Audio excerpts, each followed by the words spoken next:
I want to move on to area of communication.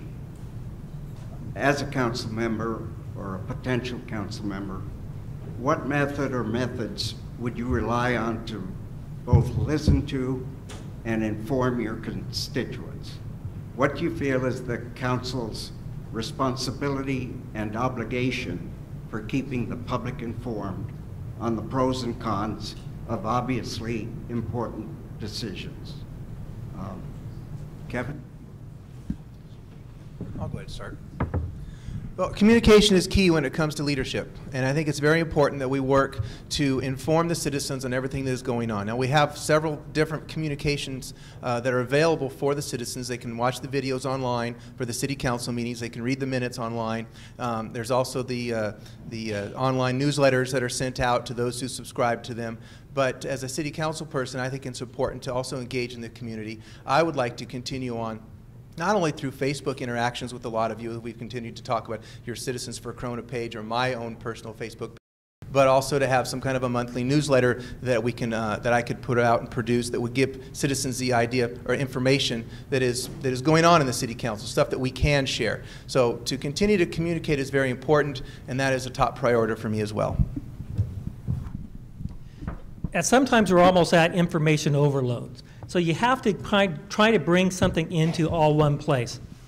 One of the things that people really seem to love is Facebook. In fact, the CIA, the most secretive organization in the world, now has a Facebook page. Why cannot the city of Corona have their own Facebook page where people can go and put issues on there? I think that's a fantastic way because that's one of the mechanisms that people are communicating nowadays. I also want to say that if anybody out there, please raise their hand if they've sent me an email and I have not responded. If they've sent me a Facebook message and I have not responded. If they've sent me any type of text or phone call and I have not responded. I do not see any hands. My phone number is 951-532-3707. I am a council member who will respond to you. And that's what you deserve, and that's what you'll get on November 4th when I'm elected. This past year, I've had the opportunity to be mayor, and in the strategic plan, we are focusing more on making it more continual so that we don't reinvent everything. So one thing we really focused on is communication. Communication is a priority in the city, but there's no one tool that's going to meet everybody's objectives, and that's what we have to focus on. The answer is not Facebook, the answer is not an email, the answer is not the parks brochure, the answer is not any one piece. It takes every element to make sure that we try and reach out. And we have to try continuously. We started with the mayor's message. I told you we have a new app coming on that's going to be for the iPhones or smartphones. We have to continually looking for ways that we can reach out to you. And the only way we know that is if you share it.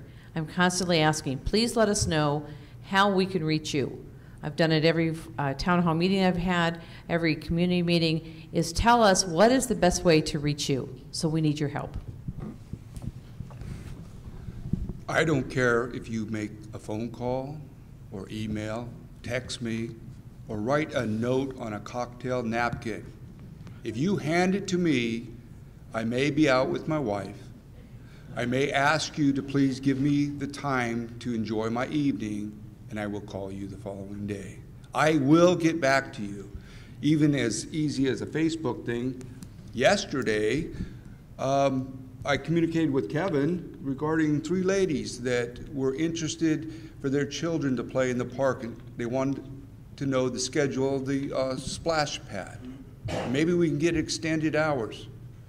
So I told them that contact Kevin. Better yet, I contacted Kevin. Kevin contacted me, and the ladies were pleased. And accolades went to both of us. I think it said kudos for you two working so well together. That's what needs to be done in our city. It's people working well together. Well, I think we have a good assortment of communication methods now between email, web, video. I personally favor print, but that's another story. And small group meetings. But I think really when the rubber meets the road, where it really matters is when we see each other in the supermarket, we see each other at a restaurant or something like that, and someone asks a question. It's never an imposition. The only imposition is the 6th council member, Paula, when I'm not at the shop and someone goes to the shop and Paula has to answer questions. So if you want to come by the shop, just call, make sure I'm there so she doesn't have to answer the questions. But she does a very nice job. And one of the videos I would like to do is to actually show residents what's being made in some of our companies. We have some pretty amazing companies here in Corona, and I'd like you to see what's inside some of them, because most people don't ever get a chance to really see what's going on in the community. Thank you.